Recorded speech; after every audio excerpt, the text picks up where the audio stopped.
Falar de tarifas da água em Setúbal, do aumento das tarifas dos serviços municipalizados, e da grande convulsão, pelo menos nas redes sociais, não é, que está a causar. As redes sociais estão em fogo, como se costuma dizer. Sobre esta questão do aumento das tarifas, há várias, isto tem várias envolventes. Tem a envolvente propriamente dita tem a questão da tarifa da água propriamente dita, e tem depois também tudo o que está associado à fatura da água. Aliás, se calhar o erro está precisamente aí em chamarmos aquilo fatura da água. Como é que vês este aumento das tarifas em Setúbal? Eu creio que nós temos que contextualizar isto, não é? Portanto, quando já disseste a fatura da água, nós chamamos a fatura da água, mas ela comporta várias tarifas. Mas ainda assim nós vamos sentindo alterações ao longo do tempo e a fatura já incidia sobre esses mesmos serviços no passado. Há um momento crucial, certamente, que é o da privatização dos serviços de gestão de resíduos, e a partir daí há uma cobrança exorbitante, de tarifas exorbitantes às autarquias, que na maior parte dos casos são transpostas para os municípios. Durante muitos anos em Setúbal e por opção da CDU, com vários responsáveis políticos ao longo do tempo, variando os responsáveis políticos, foi do entendimento do poder local que as autarquias, continuando a lutar pela diminuição da tarifa, denunciando os impactos dessa privatização, enfim, de uma empresa nacional, a EGF, que é entregue a uma empresa privada, criando na prática um monopólio. E sempre fazendo esse combate político, era do entendimento das autarquias que a autarquia podia assumir uma parte, ou melhor, devia assumir uma parte desse custo, enquanto levava a cabo essa luta pela desprivatização e pelo combate ao aumento das tarifas. Isso ainda assim não impedia o aumento dessa tarifa, portanto nós já Queres dizer que a própria Câmara amortizava com o seu orçamento o impacto do aumento das tarifas do tratamento dos resíduos. É isso. Exato, Não podia repercutir diretamente na fatura dos municípios. Essa tarifa ela é cobrada por tonelada aos municípios. Portanto, são as autarquias que são as destinatárias dessa fatura e as autarquias depois dividem, por critérios geralmente associados ao consumo da água, dividem pelos municípios, pelos cidadãos. As autarquias, a autarquia de Setúbal, no passado, e algumas outras autarquias CDU fazem isso ainda hoje, decidiram amortizar, como tu disseste, de certa forma, uma parte desse valor. Portanto, assumir uma parte desse valor, não repercutindo no utilizador final a totalidade dessa tarifa. E o que é que aconteceu agora?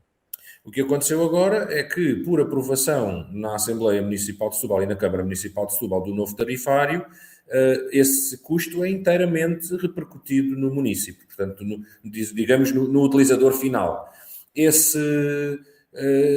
Essa opção da Câmara Municipal de Setúbal, portanto, do PSD, que é o grupo que suporta a atual Presidente Maria das Dores, com o apoio do Chega, criou as condições para a entrada em vigor de um novo regulamento tarifário que implica isso mesmo, portanto, que o município... Mas o Executivo Camarário e a sua Presidente, nomeadamente, acusam a CDU de ter deixado uma dívida por pagar à Amarsul e que é a necessidade de pagar agora essa dívida que provoca este aumento das tarifas. Bem, vamos lá ver. A dívida à Amarsul resulta precisamente da cobrança dessas tarifas exorbitantes que a autarquia não conseguiu pagar à medida que chegava. E algumas dessas dívidas vêm, inclusivamente, do tempo em que a atual Presidente da Câmara ainda era Presidente da Câmara pela CDU. Portanto, essa dívida foi sendo gerida como toda a dívida. Mas não é um problema antigo, até porque em 2014 também a Amarsul penhorou as contas da Câmara Municipal por falta de pagamento também, portanto estamos a falar há 12 anos. Sim, é um problema antigo, que se deve precisamente ao facto da tarifa ser absolutamente inaceitável e exorbitante e ao facto das autarquias terem que gerir a dívida de acordo com as suas prioridades. Portanto, se a autarquia não entendia que aquela dívida era a sua prioridade, tendo em conta as despesas necessárias para dar resposta aos problemas da população, não assumia como prioritária aquela dívida e assim foi durante anos, como acabaste de dizer, já era no passado. aliás, uma boa parte dessa dívida tem origem precisamente em mandatos da CDU, em que a atual Presidente ainda participava neste projeto. Portanto, havia alternativa a este aumento. É a tua posição sobre a matéria. Eu creio que haveria alternativa. Em primeiro lugar, é absolutamente fundamental que a autarquia se mantenha contra o aumento das tarifas cobradas pela entidade privada e contra a privatização já levada a cabo, mas e que assume essa postura. O que nos parece que também pode estar a ser sacrificado, parece-me que pode estar a ser colocado em causa. Em segundo lugar, a autarquia tinha a obrigação de utilizar todos os seus meios para impedir que este custo se repercutisse nas populações. Nós sabemos que depois vem a conversa da tarifa social e que os mais pobres não vão pagar tudo, mas repara, nós estamos sempre a colocar... Primeiro, quem é que define exatamente o que é o mais pobre? Estamos a falar muitas vezes das pessoas que vivem em situação de absoluta miséria, são só os miseráveis ou só os muito pobres, e depois este limite de quem é pobre e quem não é pobre é difuso, não é? Portanto, é difuso. Uma família pode viver sérias dificuldades e estamos a falar de faturas absolutamente exorbitantes. Não é? Estamos a falar, olha, por exemplo, a minha fatura, que é de uma pessoa que vive praticamente sozinha, de 3,5 € de água, paguei quase 40 no total. 3,5 € da fatura de água. Antes de mudarmos de tema, temos aqui mais 2 temas para falar. Perguntava-te apenas o seguinte: há uma manifestação marcada, um movimento inorgânico que surgiu, particularmente nas redes sociais, creio que 14 de junho, não estou agora certo da data, mas entretanto o PCP, a CDU, marcou uma manifestação para 30 de maio. Porque esta antecipação de iniciativas? Não haverá aqui um risco da duplicação provocar desmobilização? Eu tenho a ideia, há aqui, a questão que colocas deve colocar-se em diversos níveis. Em primeiro lugar, tenho as maiores dúvidas de que o tal movimento inorgânico tenha colocado a CDU, ou tenha sequer colocado a CDU, envolvido a CDU na preparação do que quer que fosse. E como sabes, a CDU tem esta estranha forma de estar, que é a de apenas se envolver naquilo que pode avalizar, portanto, naquilo com que se pode comprometer. E, portanto, se não estamos envolvidos desde o início numa determinada iniciativa, muito dificilmente apareceremos lá só como visitantes. Portanto, quem quer contar com a CDU e as forças que compõem a CDU sabe que a CDU está envolvida também na definição das bandeiras de luta, das formas de luta, do dia da luta, ou então não vai fazer de bibelô a manifestações nenhumas. Não é? Muito menos vai dar a sua força a manifestações cujos objetivos reais podem estar a escapar-nos. Em segundo lugar, é isso mesmo, sobre os objetivos dessa manifestação. Nós estamos a falar, se não estou em erro, de uma mobilização levada a cabo por uma pessoa que se candidatou pela Iniciativa Liberal, portanto, à Câmara de Setúbal ou à Assembleia Municipal, não tenho a certeza, e, portanto, terá a sua agenda, e a sua agenda também estranhamente se opõe à liberalização das tarifas, que é exatamente aquilo que agora diz estar a combater. Portanto, aqueles que nos propõem a liberalização de tudo agora estão a utilizar este descontentamento da população para dizer que estão contra a liberalização. É estranho. A marcação da data da manifestação para dia 30, que aliás espero que todos participemos, não é uma antecipação de nada. É perante estes factos, a CDU decide marcar e convocar uma manifestação. Não em resposta a nenhuma outra, não antecipando nenhuma outra. Portanto, é perante o problema concreto, perante este problema que se coloca agora, quando as faturas chegaram, a CDU decide agir e age nos seus próprios moldes. Não é? Muito bem. Passemos então ao próximo tema, pacote laboral e greve geral. Temos uma greve geral marcada já para a semana, para dia 3. Quais são as tuas expectativas para esta greve geral, que desta vez não tem a participação da UGT? Epá, por acaso nós até gravámos uma outra... Para o ar. Irá para o ar depois da greve, provavelmente, mas em que eu também te disse isso mesmo. Eu creio que a greve tem todas as condições para superar o sucesso da greve anterior. Ela já está a produzir efeitos políticos. Se nós formos a ver a greve, quer a greve anterior, a greve de dezembro, quer esta que ainda nem aconteceu, já está a criar impacto político. Já há partidos que já se estão a posicionar de maneira diferente, que já estão à espera de ver resultados. Portanto, O aquilo que era... Primeiro-Ministro já diz que há mais vida para lá do pacote laboral até. Pois, o Primeiro-Ministro também deve estar bastante entalado no pacote laboral. Portanto, aquilo que eles pretendiam que fosse uma coisa que passasse sem ninguém dar por nada, já se percebeu que os trabalhadores não o permitiram. E, portanto, estão a ser criados todos os obstáculos a essa tática de tentar passar isto nas costas. Vamos lá ver se não vão tentar passar isto lá para julho, no Parlamento, não é?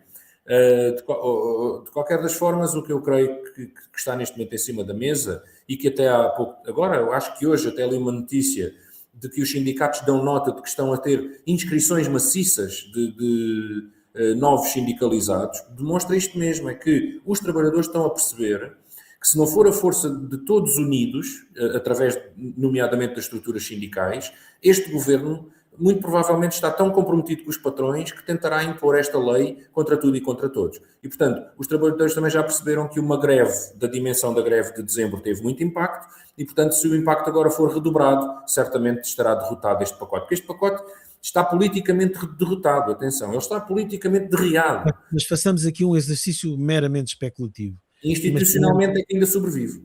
Imaginemos que o Chega se entende com o PSD e faz passar o pacote laboral. Enfim, o Chega tem tido um percurso nesta e noutras matérias de sinuoso, no mínimo. Imaginemos que isso acontece. O que é que se segue? O que se segue é uma luta sem tréguas por parte dos trabalhadores, por parte da CGTP, por parte de todos aqueles.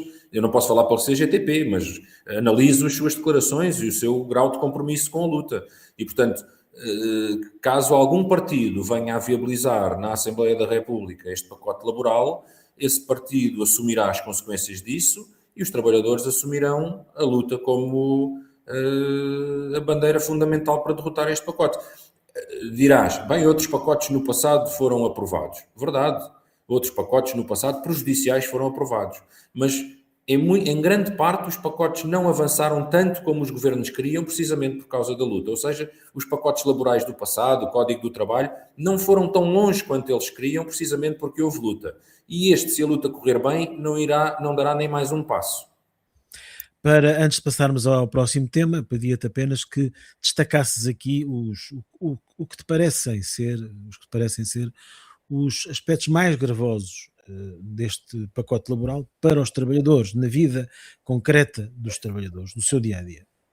Eu acho que as duas dimensões mais graves no nosso dia-a-dia serão a imposição do banco de horas individual, o despedimento sem justa causa e a sua praticamente liberalização, portanto, a regularização do despedimento sem justa causa, o poder despedir e recorrer a uma empresa de trabalho temporário para fazer o trabalho que antes era feito por um trabalhador efetivo, a possibilidade de redução de emprego, que foste, aliás, tu próprio que me deste nota, de salário, que foste, aliás, tu próprio que me deu nota. Eu acho que há o fim do trabalho flexível, do horário flexível para mães com crianças muito jovens, com bebés. Portanto, há um sem número de... A possibilidade de seres contratado a prazo até o teu trabalho, até o teu primeiro contrato efetivo, o que significa que serás sempre considerado trabalhador à procura do primeiro emprego, mesmo que já andes há 20 anos a prazo. E, portanto, o novo patrão pode fazer outra vez um contrato a prazo, porque és sempre considerado à procura do primeiro emprego, porque ainda não tiveste um contrato efetivo. Portanto, isto é uma afronta aos trabalhadores de que se compara a poucas outras no nosso país, que se compara a poucas outras. E, portanto... Sim, Miguel, com certeza. Não, e portanto a resposta também tem que se comparar a poucas outras. Continuamos a falar de coisas sérias. O último tema para esta nossa primeira conversa sobre coisas sérias é aparente, pelo menos, reação que o governo português teve em relação às duas flotilhas que foram tentar dar apoio aos palestinianos em Gaza. Uma, creio que no fim de 2025, e a outra agora mais recentemente. Na primeira ia uma líder partidária, a líder do Bloco de Esquerda, e nesta iam 2 médicos, mas parece ter havido, nesta última, uma reação mais musculada da parte do governo português.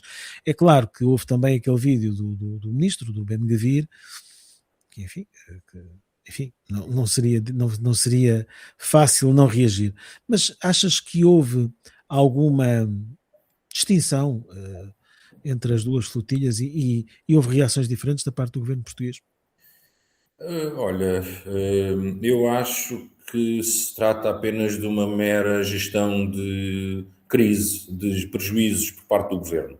Portanto, lá no gabinete do ministro dos Negócios Estrangeiros, um lambe-botas de Israel e dos Estados Unidos, devem ter pensado: epá, isto é uma humilhação tão grande, tão gratuita, tão frontal, que ficar calado deve ser pior do que dizer alguma coisa. Eu presumo que tenha sido mais ou menos isto. E, portanto, ele, contra gosto, a contragosto, o governo lá teve que dizer qualquer coisa, pá, porque vimos europeus a ser humilhados, um ministro de outro país a participar ativamente nessa humilhação e a gabar-se disso, a participar no vídeo.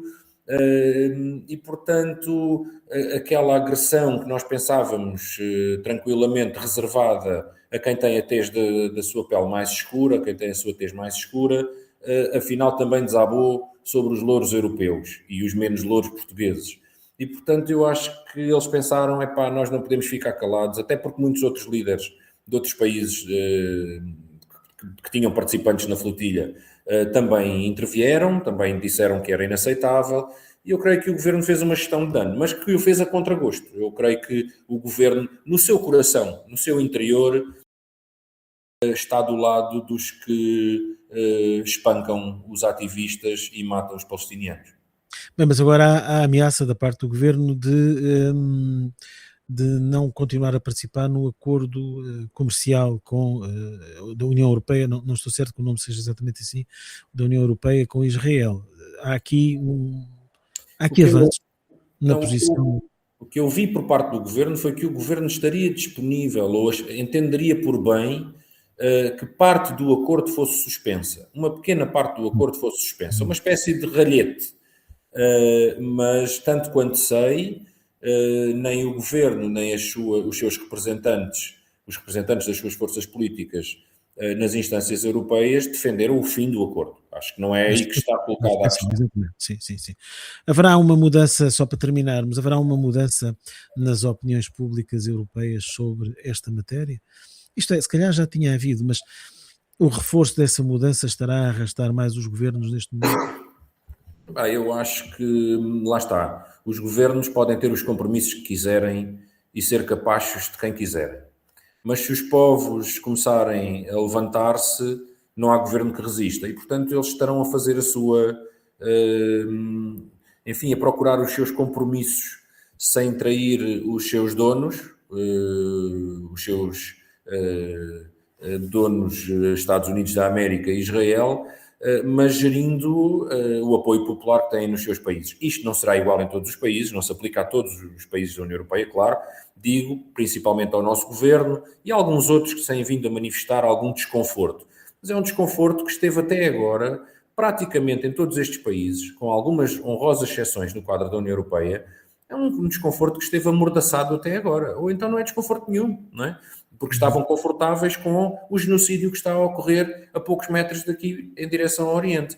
Portanto, enquanto nós na televisão víamos as crianças, os idosos, as mulheres, todos os que habitam na faixa de Gaza e até fora da faixa de Gaza, a serem assassinados, muitos deles a tiro, outros por atiradores furtivos, essas vozes não se ouviam. Pronto, houve esta humilhação pública e até o próprio Netanyahu percebeu que se calhar tinham ido longe demais porque estavam a provocar reações nos líderes dos países europeus. Mas acho que essa reação, lá está, é a contragosto, é para não perder a face, porque na verdade os seus compromissos continuam a ser com os genocidas. Para fechar e para fecharmos esta primeira conversa sobre coisas sérias, se fores convidado, estarias disponível para integrar uma flotilha destas? Eu não creio que essa seja, e eu falo única e exclusivamente a título individual, não creio que seja a forma mais eficaz de levar a cabo a luta pela libertação da Palestina, até porque, por natureza, tem um número limitado das pessoas que ali participam, não é? E, portanto, como é que se escolhem as pessoas? Quem é que vai? Agora, de acordo com os objetivos concretos de uma determinada iniciativa, seja ela de barco, seja ela de outra forma qualquer, tinha que se avaliar de acordo com quem vai, como dizia o outro, não é? Quem é que luta ao teu lado na guerra é tão importante como quem está do outro lado. E, portanto, saber com quem se conta nesses momentos, para que é que se conta nesses momentos, quais são os principais objetivos e em que moldes é que essa luta seria levada a cabo. Portanto, é daquelas coisas que eu creio que falar em abstrato é difícil, até, e digo, só me comprometo a mim com estas palavras, e falo individualmente, não creio que seja a forma mais eficaz, mas também não rejeito que, por vezes, estes momentos simbólicos, estes momentos de ação simbólica não tenham uma importância, muitas vezes, que até extravasa o próprio grupo de pessoas que ali vai, como é o caso desta flotilha, que teve uma dimensão internacional, uma projeção internacional e que, de certa forma, espalhou pelo mundo o problema da Palestina. O risco sério é que ela secundarize o risco a que estão sujeitos os palestinianos e que se absolutize o risco a que estão sujeitos os louros europeus que vão nas flotilhas. Muito bem, já chega de coisas sérias por hoje. Para a semana nos encontramos outra vez para mais coisas sérias. Enfim, nós achamos que são coisas sérias e eu também acho que são. E não falta. Mais coisas sérias aqui com o Miguel Tiago. Obrigado, Miguel. Obrigado.